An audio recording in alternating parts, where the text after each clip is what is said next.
Hi, my name is Ranjani and I write a vegetarian food blog, and today I'm going to make paneer or Indian cheese and show you just how simple it is to make it at home.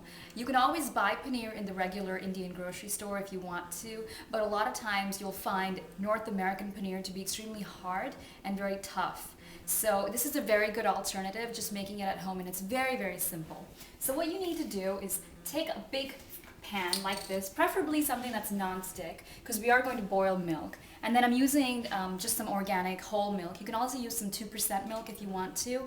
This is just going to give this a very nice, rich, creamy texture to the paneer. So take that and let's go ahead and pour this right in here.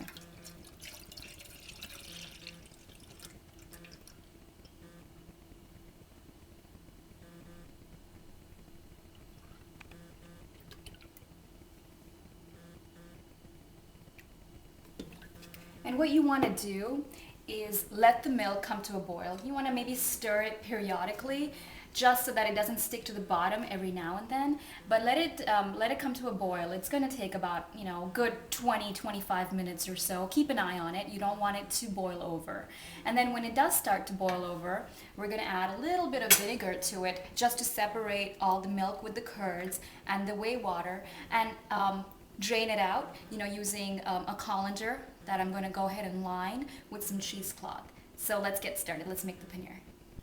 Okay, so I had about half a gallon of milk that has come to a boil now. So what I'm going to do is actually turn off the heat, and I'm going to add some vinegar to it. Now, every time you add vinegar to the milk to actually separate it, there's really no exact measurement. You want to add as much as it takes for the milk to start separating and then for the curds to start forming. So I've got about 2 tablespoons that I'm used so far. I'm going to add a little bit more and then just wait and see for a couple of minutes whether or not it actually does start to separate. Just give it a good stir.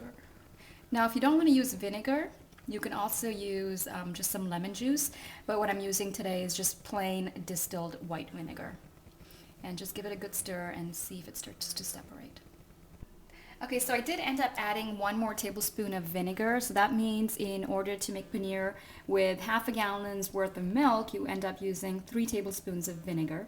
And as you can see, the paneer curds have separated and what's left is whey water. So what I'm going to do is actually come over to the sink and actually drain out all the whey water out of the curds. I'm going to use a colander that's been lined with some cheesecloth, or you can use some muslin cloth. All right, so let's go.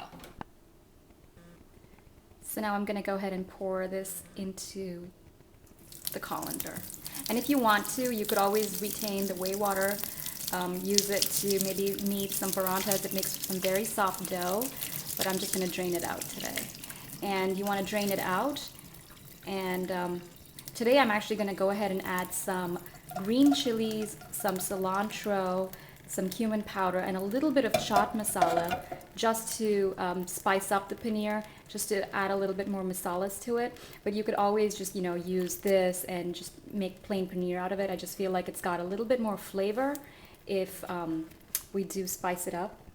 Okay, so into the paneer goes some finely chopped skinny green chilies. These are also, you could also use some jalapenos. I'm also using a handful of chopped cilantro. It just gives a really nice flavor to the paneer, because you could eat this paneer just with some crackers, or you could use it as a stuffing, place of good old cream cheese. I'm also using a handful of cumin. It's just a nice flavor. And I'm adding a little bit of chaat masala to this. Chaat masala is such a lovely spice. It gives such a lovely tang to all the food that you add it to. And just close it like this and just allow it to drain for a couple of minutes. Now what I'm going to use actually is a paneer maker, which is like a little gadget, a little round circular container that has some holes in it. And if you didn't have one, what you would want to do at this point is allow this to sit for a little bit and then tie it to a tap or something, so that all the water out of it comes out. But I'm just going to cheat today and use my paneer maker because it's a very cool gadget. Okay, so I've gone ahead and transferred my paneer into my paneer maker. And as you can see, the paneer maker is nothing but just a container steel container with little holes all over, so it just sucks all the extra water out. I'm gonna go ahead and cover it with the lid and put a couple of cans just on top of it so that it sucks all the extra water out as well. Okay, so my paneer's been draining for about 20 minutes or so, and I think it's almost done at this point. Let me take it out. Yep, it's pretty solid. Most of the water is drained out.